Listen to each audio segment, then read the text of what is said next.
Firstly, and just quickly, I want to get one in here, which is some people in the restaurant game have turned around and said, look, the reason we've got to keep migration the way that it currently is because people already in the country don't want to do the jobs that many people who come to the country are willing to do. James, is she right?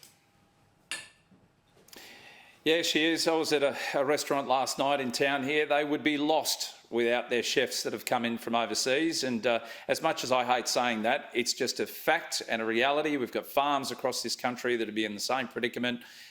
So, yeah, it's a sad fact today. Unfortunately, we're at the highest levels of long-term unemployment we've ever seen. And a lot of those people would be more than capable of doing some of these jobs, but they choose not to. All right, let us get to winners and losers of the year. Lovely, Linda Scott. Who stands out for you as the winner or loser of the year, or both? Got a little bit of time. For once, it's not a rush. Look, I want to put a marker in the ground, Paul Murray, and say for 2025, I think you have the potential to be the winner of the year if you can grow us a mullet. So I want to put that marker off to Mullet right Fest in the ground right now. Fair enough. But look, I do want to say it's been a tough year. Imagine the process of growing it on the air. It'd be good. Oh, you could sort of have the locks flowing, right? It'd be amazing. Wife at home. I do want to say it's been a tough year. Cost of living. I was door knocking on Saturday around Sydney with my local member Tanya Plibisek. Cost of living very much on the front of people's minds, and so I do want to give a shout out to the incredible charities. I do think they are the winners of the year. In my local patch, Christmas Day, the Wayside Chapel, Reverend Bill Cruz, he's going to be out there again on Christmas. Oz Harvest donating so much food to people. So I want to say, non-politically, the winner of the year are the charities. And if you've got any little spare couple of dollars this Christmas, give someone a gift of support for someone else. Which is exactly the point. Please. Starting tomorrow night, we're going to highlight charities that you might want to give some money to.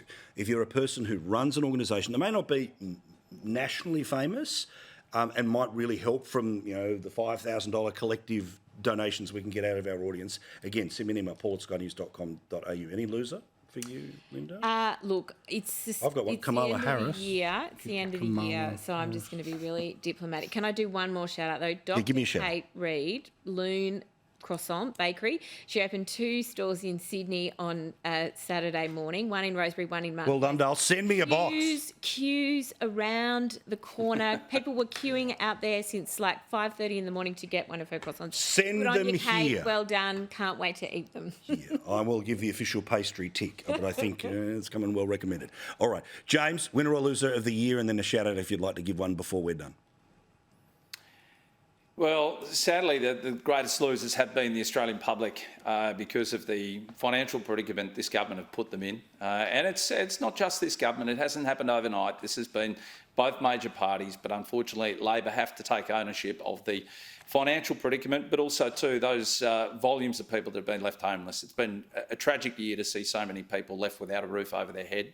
I think a major shout out should go to my family and my partner for putting up with me throughout this whole election campaign this year. I think they're all glad it's done and dusted, but in particular, a big shout out to the 2.5 million small business people who I think have been overlooked this entire year. I think there's been so many other distractions, and the small business people who really are the backbone of this country, who hire the majority of people. They've been overlooked, and I know they're going to go through a hell of a Christmas period because, there isn't that much cash around, and they're the ones that go to sleep every night with a lump in their throat, wondering how they're going to pay their bills in order to make sure their staff are well paid and have a nice Merry Christmas. So big shout out to small business. Bloody oath. Thank you, guys. I do appreciate it. Obviously, all back next year. We'll be around for a long time to come. Sorry, haters, but we're going to be around for a long time to come. Thank you to both of you for the debates. Thank you for all the help on and off the air. You guys are wonderful friends, beautiful people, and have a wonderful time with those that you love the most this holiday period. Merry Christmas to you. Merry Christmas to you too, Linda. We'll see you both again next year.